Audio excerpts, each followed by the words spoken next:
विजय सेतुपति और फहद फासिल ये दो ऐसे एक्टर्स हैं जिन्हें ऑडियंस मेन स्ट्रीम एक्टर जितना प्यार करती है। इन्हें इंडस्ट्री में उतना ही रिस्पेक्ट मिलता है जितना कि SRK या रजनीकांत को मिलता है। लेकिन कैसे? क्योंकि ये इंडस्ट्री में बहुत सालों से है, लेकिन ऑडियंस इन्हें पिछले 5 सालों से ही पसंद करने लगी है। तो पिछले 5 सालों में ऐसा क्या हुआ जो ये ऑडियंस के फेवरेट बन गए, जानते हैं इस वीडियो में, तो वीडियो को लास्ट तक जरूर देखना।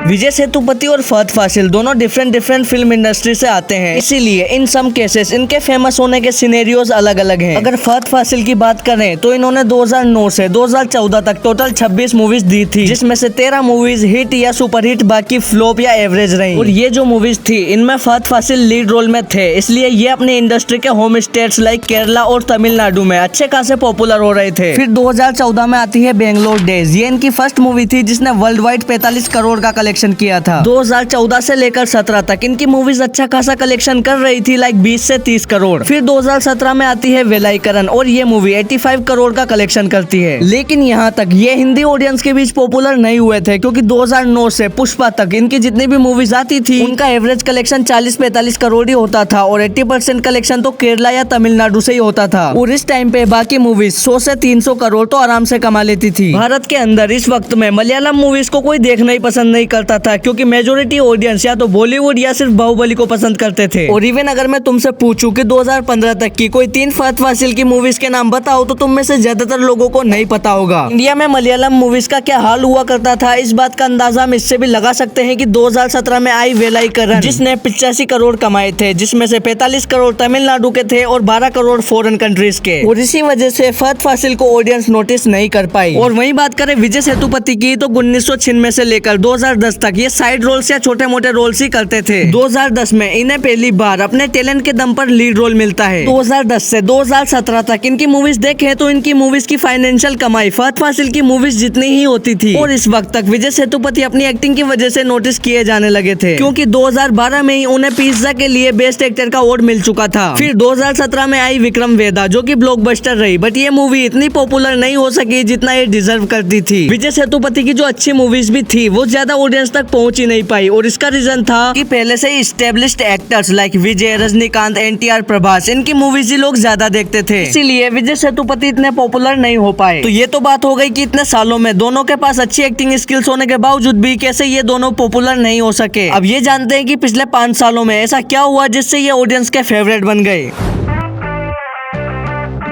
2021 में बॉलीवुड की भिरान माटी शुरू हो गई थी और साउथ मूवीज का राइज स्टार्ट हो गया था, जिसका सबसे ज्यादा फायदा इन दोनों को मिला, क्योंकि 2021 में आती है पुष्पा, जो सिनेमा में साउथ एरा को बिगिन करती है। और इसमें मेन विलन ही फहद फासिल थे, जिससे पहली बार मैक्सिमम हिंदी ऑडियंस उन्हें नोटिस करती है, क्योंकि इनकी एक्टिंग भी यहाँ हमेशा की तरह लाजवाब थी। लेकिन मूवी के इस एंड में जो अपने को नया कैरेक्टर इंट्रोड्यूस किया जाता है ना, उसका जो एक्टर है उसने परफॉर्मेंस तो काफी जबरदस्त दी है। और इसी साल 2021 में विजय सेतुपति को भी सुपर डिलक्स के लिए नेशनल अवार्ड मिल जाता है, जिस वजह से ऑडियंस का ध्यान इन पर भी चला जाता है। और जिन लोगों ने सुपर डिलक्स नहीं देखी थी वो भी देख लेते हैं। फिर इसके 1 साल बाद 2022 में आती है विक्रम, जिसमें इन दोनों का एक इम्पोर्टेंट रोल था, और ये मूवी इनके लिए गेम चेंजर रही, क्योंकि विक्रम में इनकी परफॉर्मेंस देख के लोग इनकी पास्ट मूवीज को भी देख लेते हैं, और क्योंकि इनकी पास्ट मूवीज भी अच्छी थी तो लोग इन्हें पसंद करने लग गए। लेकिन अगर इनकी पास्ट मूवीज घटिया होती तो क्या लोग इन्हें पसंद करते?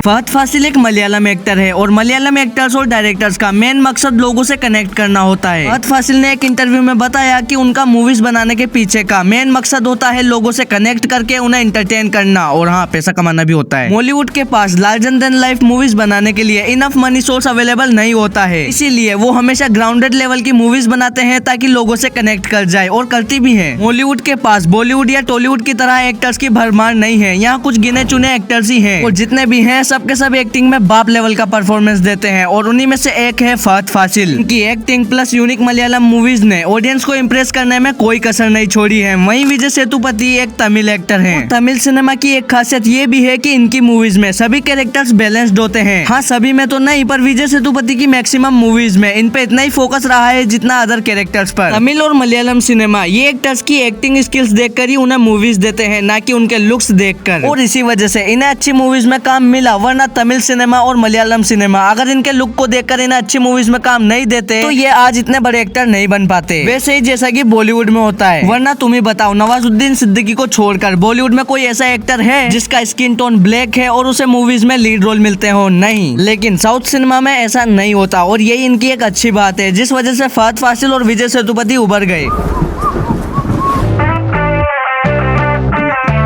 ऐसे बहुत कम एक्टर्स होते हैं जिनका सिर्फ एक चेहरा होता है। विजय सर और फहद सर ऑडियंस के सामने खुद को वैसे ही प्रेजेंट करते हैं जैसे वो हैं। फेम के लिए ना ही ज्यादा हम्बल होते हैं और ना ही अकड़ में रहते हैं। हद में रहना मेरे साथ। यहाँ तक कि ये खुद को सुपरस्टार या पैन इंडिया स्टार भी नहीं मानते, खुद को सिर्फ एक इंटरटेनर या एक्टर मानते हैं। और ये दोनों ये भी नहीं चाहते कि ऑडियंस इन्हें सुपरस्टार मानकर इनके लिए पागल हो। वहीं कुछ लोगों को अगर सुपरस्टार ना कहें तो दिक्कत हो जाती है। ये दोनों फुली अपने टैलेंट पर डिपेंडेंट है और इन्हें फर्क नहीं पड़ता मोटे हैं, पतले हैं, काले हैं, बाल उड़ रहे हैं, बाल सफेद हो रहे हैं। अरे भाई, पागल कर दिया, पिछवा छोड़ दे। साथ ही इनकी एक्टिंग वर्सेटाइलिटी का तो तुम्हें पता ही है और इन्हीं सब चीजों की वजह से ये ऑडियंस से काफी ज्यादा अटैच हो चुके हैं। और आई होप अब तुम्हें पता चल ही गया होगा कि ऑडियंस इन्हें इतना प्यार क्यों करती है। तो वीडियो को यहीं पे खत्म करते हैं। और हाँ, एक बात और, वीडियो इतनी लेट इसलिए आ रही है क्योंकि स्क्रिप्टिंग, सर्चिंग, एडिटिंग करने में टाइम लगता है और एक बंदा इसे आसानी से नहीं कर सकता। तो उसके लिए माफ कर देना। कोशिश करूंगा कि वीडियो जल्दी ला पाऊँ। मिलते हैं अगले वीडियो में, तब तक के लिए बाय बाय।